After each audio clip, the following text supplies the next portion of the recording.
Sveiki, parduodat namą ir negalit parduoti. Darius Overlingas mano vardas pavardė, aš esu namų brokeriai vadovas, su nekilnojamo turtu dirbu jau 30 metų, dabar šiuo metu vadovauju ir dirbu nuotoliniu būdu iš Miami. Man brokeriai klausia, prašo pamokyti, kaip geriau atsakyti, ką geriau atsakyti pardavėjim, kurie sako, kokius jūs stebuklus padarote, ką jūs padarysit kitaip negu kitos agentūros, negu kiti agentai. Visų pirma, stebuklas galbūt būtų toks, kad aš vadovauju nuotoliniu būdu. Tegul pabando kas nors iš jūsų brokerių vadovauti komandai, kolektyvui paskutinius jau 12 metų. Tai darau nuo 2012, kai prieš sūnų gimstant jau priėmėm sprendimą, kad gyvensi Miami. Tai jau čia stebuklas, kai kam gali atrodyti arba neįmanoma, ar ne? Bet aš pasirašiau 10 komponentų, tokių parašiau, reiškia, nuo ko priklauso, kad jūsų turtas bus parduotas ir brangiau, ir greičiau, ir jeigu jūs arba jūsų brokeriai tų komponentų nedaro, o jeigu kiti dabar brokeriai iš manęs mokosi, Lietuvos brokeriai klauso manęs, kopijuoja ir po to bando sakyti tas pačias frazes, skriptus, bet iš tikrųjų to nedaro.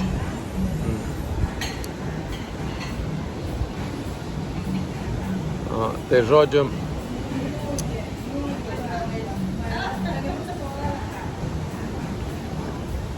komponentai kokie. Tai pirmas komponentas būtų kaina, ar ne? Pardavėjai tiksliai nežino kainų. Mes, kadangi su tuo dirbam, tai žinom, kaip kainą tiksliai nustatyti, ar ne? Kokia kaina yra gera, kokia vidutinė, kokia bloga. Žodžiu, čia jau yra tas didelis svarbus dalykas, ar ne? Toliau, situacijos rinkoje reikia žinoti. Kažkas yra pasakęs, kad brokeriai laiko pirštą ant ekonomikos pulsą. Ir tas yra tiesa. Mes patys pirmieji, mes greitai pajaučiam, greitai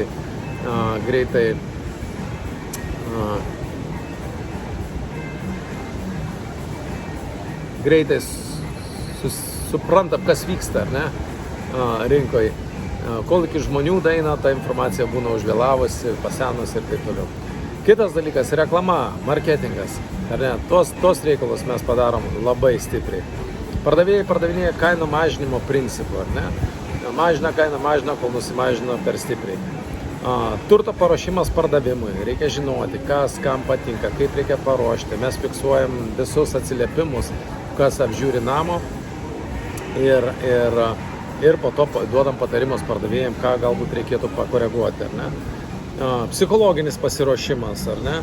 Dėl tų komponentų nežinojimas, dėl situacijos rinkoje tas psichologinis pasiruošimas pas pardavėjus būna labai prastas, tuo labiau, kad 80% pardavėjų parduoda savo turtą dėl kažkokių blogėjančių priežasčių, arba skyrybos, arba ten paveldėtas turtas, vis tiek žmogus mirė, ne?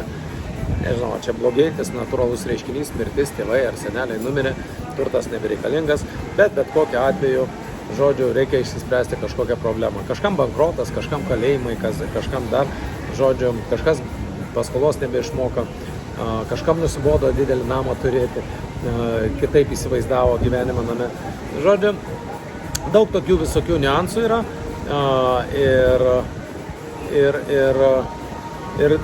ir aišku, su tokiu silpnu psichologiniu pasiruošimu pardavėjas niekada jis negali efektingai derybų vesti.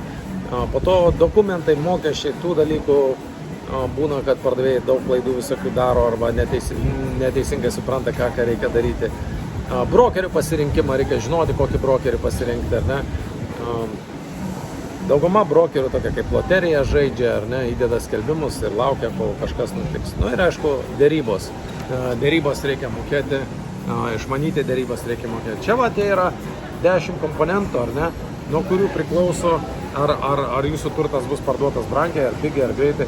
Ir net jeigu už kiekvieno komponento pažeidimo, už kiekvieno nedadarimo komponento, jūs prarasite tik 1% nuo turtos kainos, vadinasi, jūs jau praradote 10% nuo turto kainos.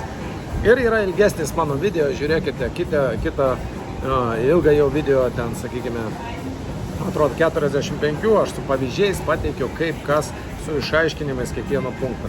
Bet dabar norėjau įrašyti tokį trumpą video įrašą, kokius stebuklus padaro namų brokeriai, ką mes padarome kitaip negu kiti. Tai va, tos mūsų susitarimus, kad mes įtraukėm, kad 3 žmonės turi užsimti marketingu, tai reiškia mažiausiai 5 žmonės sudirba prie jūsų namo. Ataskaitas galime teikti, jeigu nori. Dažniausiai nenori, nes yra perteklinis kiekis pirkėjų. Jeigu, sakykime, pas jūs atvažiuoja vienas pirkėjas per mėnesį arba ne vieno, mes už tą pačią kainą, sakykime, išreklamuojam ir atvažiuoja 10, 20, 30 pirkėjų per mėnesį, ar ne? Ir tai dar būna, kad turto nenuperka. Suvažiuoja 20-30 pirkėjų ir turtas dar neparduotas. Tai įsivaizduokite, jeigu pas jūs atvažiuoja tik vienas į mėnesį, tai kiek 2, 5, 6 metų reikės, kol turtas bus parduotas, ar ne? Kol gausi tą kainą. Žodžiu, yra daug komponentų, čia toks tik tai trumpas išaiškinimas, ką mes padarom kitaip, kokius stebuklus. Jeigu vienu žodžiu, tai mūsų stebuklas yra tai, kad mes tiesiog dirbam darbą, įdedam valandų, žinom, ką darom, bet ir gaunas tie stebuklai. Tiesiog pirkėjų pritraukime 10-100 kartų daugiau, nei pats pardavėjas kada nors pritrauktų, ar pavienis brokeris dirbantis. Tai čia pagrindinis. Tas yra stebuklas, kai dirbi komandoj, kai tikrai įdedi valandų, tai va ir stebuklas. Kaip mus atrasti? Namų brokeriai YouTube kanalas, namų brokeriai Facebookas, namų brokeriai @gmail.com, rašykite elektroniniu paštu arba skambinkite 86602220. Didelius ar mažus parduosim visus ir geriau jau paskubėkit. Jeigu kiti sako pardavėjai, aš niekur neskubu, ne, dabar situacija rinkoje yra tokia, kad ateinančius 2 metus geriau paskubėti, tiksliau geriau paskubėti dabar, nes per ateinančius 2 metus jūs su kiekvienu mėnesiu galėsit parduoti savo turtą tik pigiau ir pigiau ir pigiau. Ir turbūt patys suprantat kodėl. Jeigu nesuprantat, tai studijuokite ekonomiką, studijuokite krizės ir tada galbūt bus aiškiau, kas čia vyksta toje rinkoje.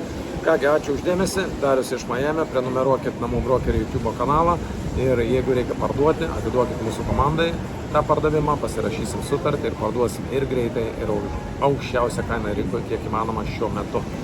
Iki.